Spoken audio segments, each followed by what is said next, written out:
নমস্কাৰ, এই মুহূৰ্তত আহি পৰিছে ৰাতিপুৱাৰ কেইবাটাও গুৰুত্বপূৰ্ণ খবৰ। আজি হৈছে 14 আগষ্ট। অসমৰ লাখ লাখ মহিলাৰ বেংক একাউণ্টত অসমৰ মুখ্যমন্ত্ৰী ডক্টৰ হিমন্ত বিশ্ব শৰ্মাই সোমাই দিলে 2,000 কোটি টকা। PM কিষাণৰ প্ৰতিজন হিতাধিকাৰীৰ বাবে এটা ভাল খবৰ।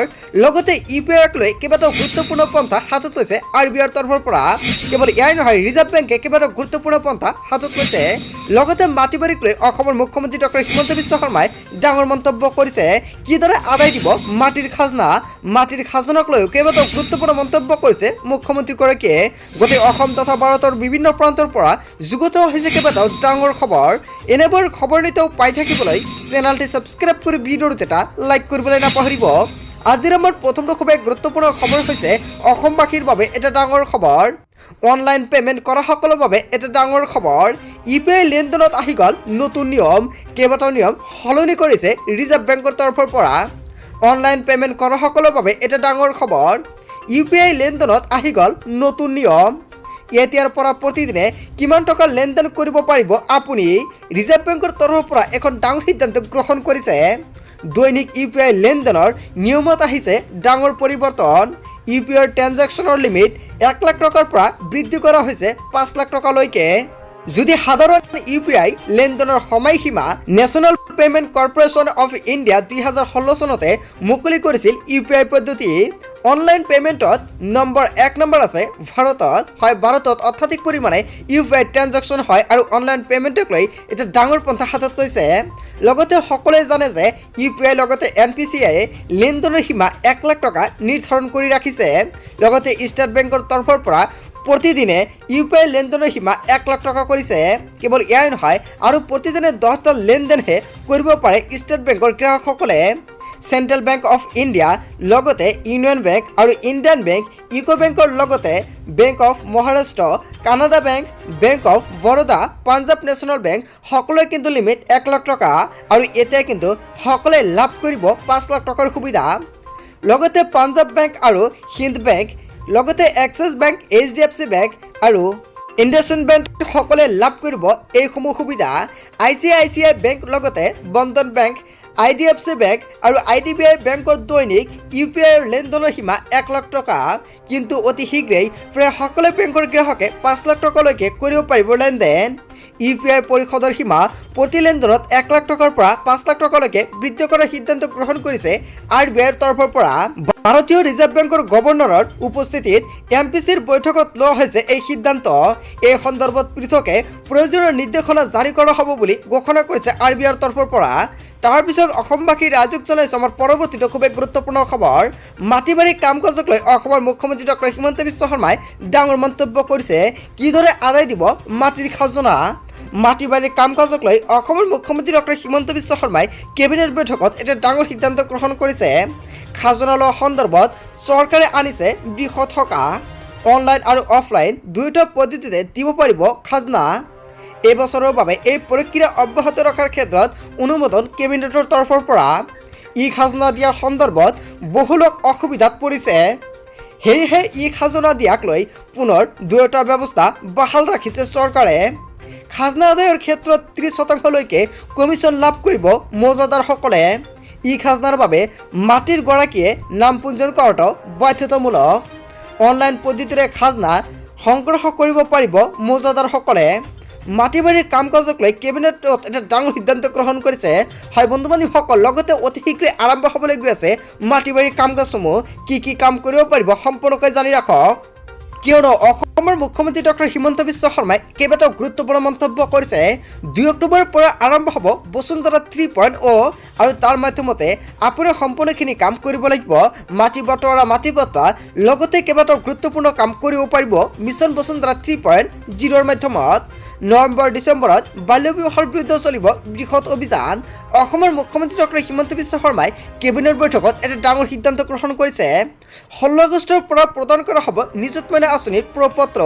হয়, আপুনি ঠিকেই শুনিছে, 1 অক্টোবৰৰ পৰা ভিতৰত প্ৰদান কৰা হ'ব এই ধনৰাশি। আৰু 1 অক্টোবৰৰ পৰা নিযুত মইনা আঁচনিৰ ছাত্ৰীসকলে লাভ কৰিব বেংক একাউণ্টযোগে টকাসমূহ। মহিলা উদ্যমিতা আঁচনিও আৰম্ভ হ'ব ৰাজ্যত। অতি শীঘ্ৰেই আপুনি কৰি লওক গছপুলিৰ সেলফি আপলোড, কিয়নো চৰকাৰে কিন্তু 15 আগষ্টৰ পিছতে বন্ধ কৰি দিব। লগতে কিন্তু 20 আগষ্টলৈকে বৃদ্ধি কৰা হৈছে ইয়াৰ সময়সীমা। যদি এতিয়ালৈকে আপুনি সেলফিটো আপলোড কৰা নাই, প্ৰতিজন আত্মসহায়ক গোটৰ সদস্যই এতিয়া সেলফিটো আপলোড কৰি লওক।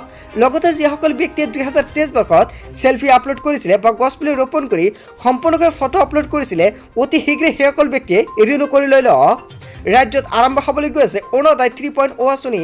যিসকল ব্যক্তিৰ অৰুণোদয় বা অৰুণোদয় 2.0 আঁচনিত নামটো অন্তৰ্ভুক্ত কৰিব পৰা নাই, সেইসকল ব্যক্তিয়ে নতুনকৈ লাভ কৰিব অৰুণোদয় 3.0 আঁচনি। যিসকল ব্যক্তিয়ে লোকসভা নিৰ্বাচনৰ সময়ত অৰুণোদয়ৰ বাবে আবেদন কৰিছিলে, সেইসকল ব্যক্তিক চৰকাৰে নিৰ্বাচন কৰিব আৰু নিৰ্বাচন কৰাৰ ফলত সেইসকল ব্যক্তিক চৰকাৰে প্ৰদান কৰিব সম্পূৰ্ণকৈ নতুন অৰুণোদয় আঁচনি। লগতে যিসকল ব্যক্তিৰ অৰুণোদয় আৰু অৰুণোদয় 2.0 আঁচনিত নামটো অন্তৰ্ভুক্ত হৈ আছে আৰু যদি আপুনি অৰুণোদয় আঁচনিৰ টকাটো পোৱা নাই, তেনেক্ষেত্ৰত নিশ্চয় কমেণ্ট কৰি জনাব। সকলো যোগ্য হিতাধিকাৰীয়ে পাব ধনৰাশি। 126টাকৈ সমষ্টিত মহকুমা আৰু উপজিলাৰ কাম আৰম্ভ হ'ব। 2 অক্টোবৰৰ পৰা আৰম্ভ হ'ব কাম কাজসমূহ। ৰাজ্যত নতুনকৈ নিযুক্তি দিয়া হ'ব 50,000 লোকক। এইসমূহ বিষয়ক লৈ জিলা আয়ুক্তৰে আলোচনা কৰিছে মুখ্যমন্ত্ৰীগৰাকীয়ে। 2 অক্টোবৰৰ পৰা আৰম্ভ হ'ব মিছন বসুন্ধৰা 3ৰ কাম কাজসমূহ। নৱেম্বৰ ডিচেম্বৰৰ ভিতৰত বাল্য বিবাহৰ বিৰুদ্ধে চলিব বৃহৎ অভিযান। এনেকুৱাকৈ কেইবাটাও গুৰুত্বপূৰ্ণ পন্থা হাতত লৈছে অসমৰ মুখ্যমন্ত্ৰী ডক্টৰ হিমন্ত বিশ্ব শৰ্মাই।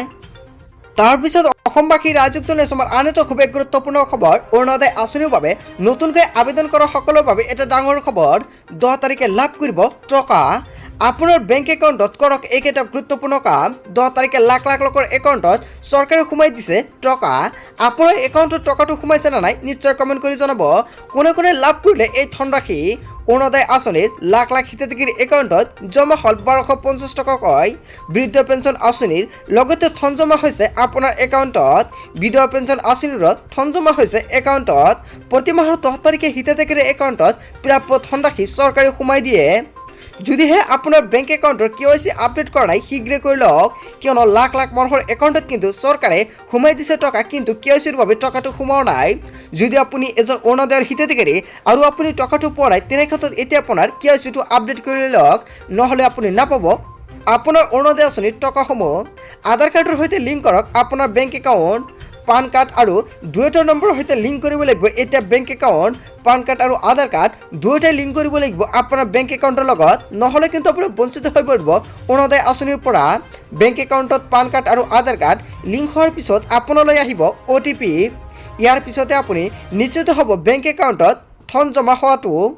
যদি আপোনাৰ বেংক একাউণ্টৰ লগত আধাৰ কাৰ্ড আৰু পেন কাৰ্ডটো লিংক কৰা নাই, অতি শীঘ্ৰে আপুনি কৰি লৈ লওক। তাৰপিছত অসমবাসী ৰাইজক জনাইছোঁ আমাৰ আন এটা খুবেই গুৰুত্বপূৰ্ণ খবৰ। PM কিষাণ আৰু PMFBYৰ দৰে আঁচনিৰ অধীনত, হয় আপুনি ঠিকেই শুনিছে, PM কিষাণৰ প্ৰতিজন হিতাধিকাৰীৰ বাবে এটা ডাঙৰ খবৰ। অসম চৰকাৰে এখন গুৰুত্বপূৰ্ণ আপডেট প্ৰদান কৰিছে। কৃষি বিভাগৰ তৰফৰ পৰা এটা ডাঙৰ আপডেট প্ৰকাশ পাইছে। হয় আপুনি ঠিকেই শুনিছে, ডিজিটেল শস্য জৰীপৰ খাৰিফ 2024ৰ তৰফৰ পৰা এটা ডাঙৰ আপডেট প্ৰকাশ পাইছে। কেৱল গোৱালপাৰাবাসীৰ বাবেই নহয়, প্ৰত্যেকখন জিলাৰ বাবে প্ৰকাশ পাইছে এনেকুৱাকৈ নটিচ। কি উল্লেখ কৰিছে সম্পূৰ্ণকৈ জানি লওক। ভাৰত চৰকাৰে কৃষি আৰু কৃষক কল্যাণ বিভাগে দেশৰ সকলো ৰাজ্যত ডিজিটেল শস্য জৰীপ খাৰিফ 2024 আৰম্ভ কৰিছে। হয় আপুনি ঠিকেই শুনিছে, ইয়াৰ মাধ্যমত কি আপুনি সুবিধা লাভ কৰিব পাৰিব। লগতে ডিজিটেল শস্য জৰীপৰ মূল উদ্দেশ্য হৈছে প্ৰতি ঋতুতে উৎপাদিত ফ্লাড স্তৰৰ শস্যৰ মূল্যায়ন কৰা আৰু জিঅ'টেগ কৰা ফটো ভৌতিক পৰিদৰ্শনৰ জৰিয়তে প্ৰমাণীকৰণ কৰা। হয় এতিয়া আপুনি সম্পূৰ্ণখিনি জিঅ'টেগ কৰিব লাগিব। প্ৰতিজন কৃষকৰ কৰিব লাগিব এটা গুৰুত্বপূৰ্ণ কাম। 2024 বৰ্ষৰ বাবে চৰকাৰে কেইবাটা গুৰুত্বপূৰ্ণ পন্থা হাতত লৈছে। লগতে PM কিষাণৰ প্ৰতিজন হিতাধিকাৰীৰ কৰিব লাগিব এনেকুৱাকৈ কাম। লগতে কোৱা হৈছে 2023 বৰ্ষত খাৰিফ আৰু ৰবি বতৰত অসমৰ চৰাইদেউ, মৰিগাঁও, নগাঁও আৰু দৰং, বঙাইগাঁও আৰু কৰিমগঞ্জ জিলাত 10টা ৰাজহ চক্ৰৰ ডিজিটেল শস্য জৰীপ লগতে কোৱা হৈছে পাইলট প্ৰজেক্ট হিচাপে চলোৱা হৈছে। আৰু এতিয়া মুখ্য সচিবৰ নেতৃত্বত ষ্টেডিয়াম কমিটিয়ে অসমৰ 29খন জিলাত 16 আগষ্ট 2024 পৰা ডিজিটেল শস্য জৰীপ খাৰিফ 2024 আৰম্ভ কৰাৰ সিদ্ধান্ত লৈছে। আৰু এই জৰীপ কাৰ্য 45 দিন ধৰি চলিব আৰু 30 ছেপ্টেম্বৰত শেষ হ'ব বুলি সম্পূৰ্ণকৈ উল্লেখ কৰিছে।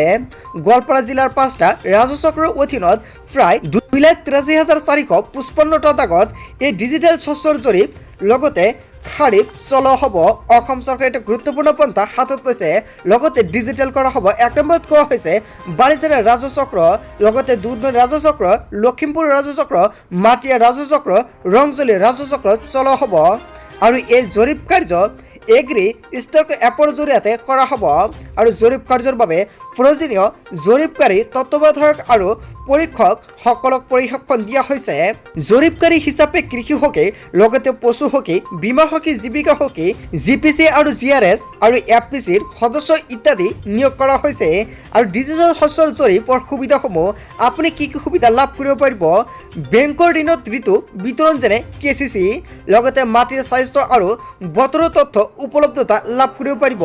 আৰু PMFBYৰ জৰিয়তে শস্য বীমা প্ৰক্ৰিয়াৰ সহজ হৈ পৰিব। লগতে অযোগ্য আৰু ডুপ্লিকেট হিতাধিকাৰী হেৰা কৰা হ'ব।